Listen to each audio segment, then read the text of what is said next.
तो हमारे पास जो स्कोप और ब्रांच और टाइप्स ऑफ अकाउंटिंग की बात करें तो ये 5 मेनली हैं। आज के टाइम पे और भी कई हैं, आप उनको भी देख सकते हैं। मेनली 5 मेजर यही है। आपके एग्जामिनर आपसे पूछेगा तो इनमें से 2-3 पूछ लेगा, आप वो लिख सकते हो। तो फाइनेंशियल अकाउंटिंग है, cost accounting, management accounting, tax accounting, social responsibility accounting. अगर आपको कुछ भी नहीं समझ में आता तो आप मुझसे कमेंट करके पूछ सकते हो। Branches and types of accounting. अब हमारे पास आता है अकाउंटिंग के स्कोप क्या है, अकाउंटिंग की ब्रांचेस क्या है, अकाउंटिंग के टाइप्स क्या है। अगर कोई आपसे पूछता है स्कोप क्या है अकाउंटिंग के, तो भी यही है। अगर एग्जामिनर आपसे पूछता है कि ब्रांचेस क्या है, तो भी यही है। अगर टाइप्स ऑफ अकाउंटिंग पूछता है तो भी यही है। ठीक है जी।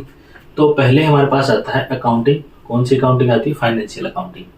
फाइनेंशियल अकाउंटिंग में आपका क्या आता है? जैसे प्रॉफिट एंड लॉस अकाउंट और ये बैलेंस शीट वगैरह जो हम बनाते हैं, वो आपका फाइनेंशियल अकाउंटिंग का पार्ट होता है। जो बेसिक अकाउंटिंग होती है, जो मेन अकाउंटिंग होती है, वो फाइनेंशियल अकाउंटिंग होती है।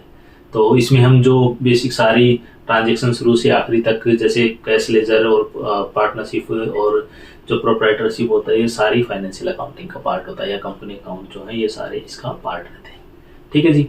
इसका जो फोकस होता है आपके जो डिसीजन मेकिंग और आपके जो मेन जो रिजल्ट निकालना है अकाउंटिंग से रिलेटेड, वो सारा फाइनेंशियल अकाउंटिंग में आता है। अकाउंटिंग फाइनेंशियल अकाउंटिंग को इन अकाउंटिंग का पेरेंट्स भी आप बोल सकते हो।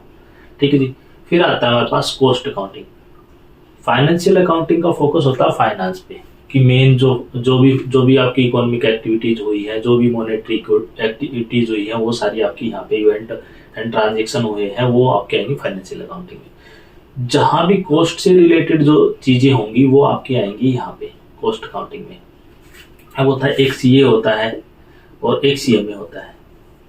कॉस्ट मैनेजमेंट अकाउंटिंग बोलते हैं, कॉस्ट एंड वर्क अकाउंट पहले बोलते थे। वो उनका फोकस रहता है, सीएमए का फोकस रहता है कॉस्ट अकाउंटिंग पे, और जो सीए है उसका फाइनेंशियल अकाउंटिंग पे फोकस रहता है। ठीक है जी। कॉस्ट अकाउंटिंग में जो भी आप मान लो कोई प्रोडक्शन कर रहे हो, तो उसमें कॉस्ट किस तरह से कंट्रोल करनी है, कॉस्ट किस तरह से मिनिमाइज करनी है, कॉस्ट के फैक्टर आपको सारे ध्यान में रखना है, कॉस्ट से रिलेटेड आपको डिसीजन लेना है, वो आएगा आपका कॉस्ट अकाउंटिंग में। फिर आता है management accounting. Management accounting decision लेता है इन दोनों अकाउंटिंग से मिला के, जो डिसीजन लेगा वो मैनेजमेंट अकाउंटिंग का पार्ट आएगा।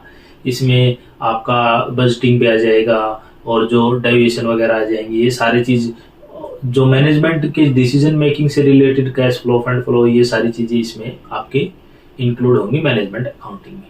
ठीक है जी। रेशियो एनालिसिस आ जाएगा।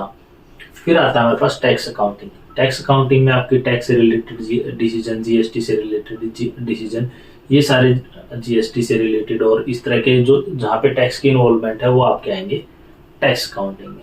फिर सोशल रिस्पॉन्सिबिलिटी अकाउंटिंग। आज के टाइम पे जैसे इन्वायरमेंट से रिलेटेड, बच्चों को पढ़ाने से रिलेटेड, आपने कोई बिजनेस स्टार्ट किया है, उससे मतलब मान लो आपका कोयले का बिजनेस है, मान लो आपका कोयले की कंपनी आपकी, जैसे कोल इंडिया से रिलेटेड कोई आपकी प्राइवेट कंपनी है जो कोल से रिलेटेड है, तो आप कोयला निकालते हो, उससे इन्वायरमेंट का नुकसान होता है, तो आपकी एक सोशल रिस्पॉन्सिबिलिटी बनती है कि कुछ पैसे आप सोसाइटी को रिफंड करो, मतलब एटलीस्ट 2% तो आपका जो प्रॉफिट है उसका आपका शेयर।